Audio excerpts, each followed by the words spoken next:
Alors j'adore la musique, j'adore le cinéma, c'est d'ailleurs la raison d'être de cette chaîne YouTube, et j'adore aussi Michael Jackson. Je me suis dit qu'il fallait donc que je fasse une petite vidéo réaction après la sortie hier du teaser des premières images du biopic sur Michael Jackson.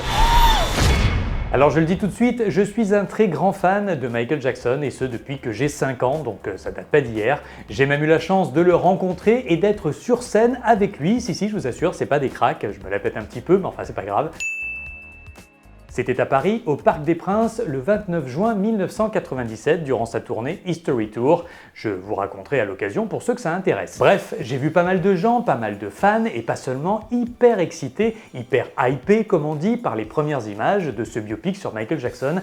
Eh ben, c'est pas tellement mon cas. Alors soyons clairs, je suis sceptique sur ce projet depuis son annonce, et tout ce que je vois jusqu'à présent renforce mes réticences. Que ce soit la première affiche officielle, qui pour moi ressemble plus à un concours de sosie, ou à une vente de fringues sur déguise-toi.com, ou que ce soit avec ce teaser qui pour l'instant, disons-le, me laisse un peu perplexe. Alors attention, je ne remets pas en question la prestation de Jafar, le neveu de Michael Jackson, qui fait tout à mon avis pour honorer la mémoire de son oncle, et c'est tout à son honneur, ça force le respect. Mais pour moi ce film se fait pour de mauvaises raisons, car derrière tout ça, il y a encore et toujours John Branca, l'homme qui contrôle toute la succession de Michael Jackson. Il se met d'ailleurs en bonne place dans le teaser, on le voit carrément en gros plan, c'est pas non plus un mec déterminant dans la carrière de Michael Jackson, et pourtant il est là en gros plan, le mec produit le film et il s'aime beaucoup visiblement. Alors John Branca, pour info, c'est un avocat avec qui Michael a collaboré durant quelques années, mais aussi avec qui il a été en conflit. Il l'a d'ailleurs viré puisqu'il lui reprochait de gérer ses affaires de manière un peu trop indépendante, un peu trop dans son propre intérêt. Et puis il lui reprochait aussi de détenir des liens financiers avec Sony, ce qui inquiétait Michael parce qu'à l'époque, il se sentait trahi par le label. Bref, depuis la mort de Michael, John Branca s'est plutôt bien débrouillé puisqu'il a réussi à manœuvrer pour se retrouver co-exécuteur testamentaire de la succession. Et pour moi, c'est là où c'est la cata, c'est qu'il ne préserve pas du tout l'héritage de Michael Jackson, il en exploite simplement l'image pour en faire du fric. J'en veux pour preuve les nombreux calendriers, t-shirts, mugs à son effigie, en gros, tout sauf ce qui fait la vraie grandeur de Michael, à savoir sa musique et sa créativité. Et donc maintenant, John Branca nous fait un biopic, soi-disant pour honorer la mémoire de Michael Jackson. Mais d'après ce que je vois dans ce teaser, je pressens que ça ne rendra pas non plus justice à la complexité personnelle et artistique de Michael.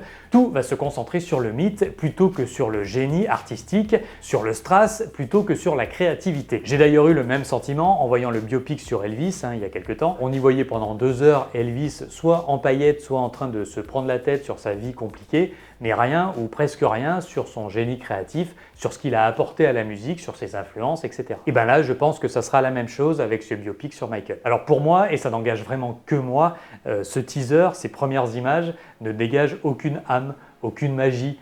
C'est une sorte de succession d'images d'Épinal, un pêle-mêle comme ça, qui montre plein de choses pour attirer le chaland, mais au final, pas grand-chose.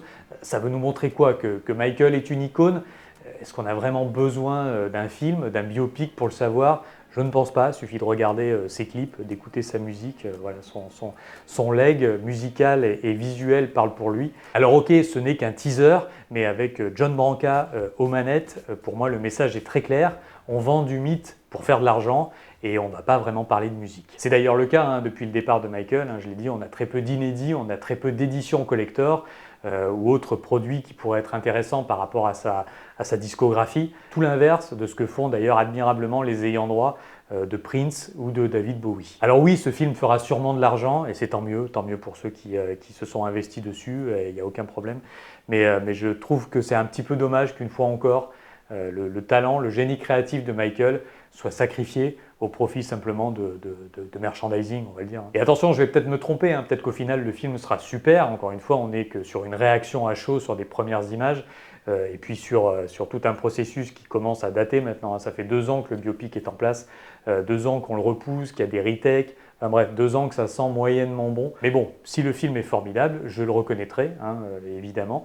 Je reconnaîtrai tout à fait bien volontiers que le film est bien si la démarche artistique est au rendez-vous. Et puis je ne vais pas non plus bouder le plaisir de voir Michael revenir sur le devant de la scène, comme ce sera le cas durant la promo du film. On va voir des images, on va réentendre sa musique. Donc tout ça, évidemment, c'est formidable. Mais perso, je trouve que si on veut vraiment honorer la mémoire de Michael Jackson, qu'on nous sorte des trucs originaux le concernant, où on le voit lui en vrai, où on l'entend en vrai, et pas des copies aussi bien faite soit-elle, hein, encore une fois, Jafar, le neveu, a l'air d'être très bien dans le rôle, mais ça reste une copie. Ça reste une copie et je trouve qu'il y a tellement de choses concernant l'original qui mériteraient d'être révélées au grand jour. Encore une fois, des inédits qui dorment dans des coffres forts ou des images de concerts qui ont été tournées sur pellicule et qui pourraient être gonflées en 4K et qui mériteraient vraiment une sortie sur des supports. Voilà, je trouve que tout ça, ça serait vraiment honorer la mémoire de Michael plutôt que de sortir un film qui est une pâle copie pour moi de l'original. Bon allez, j'arrête de râler, dites-moi en commentaire ce que vous avez pensé des premières images de ce biopic.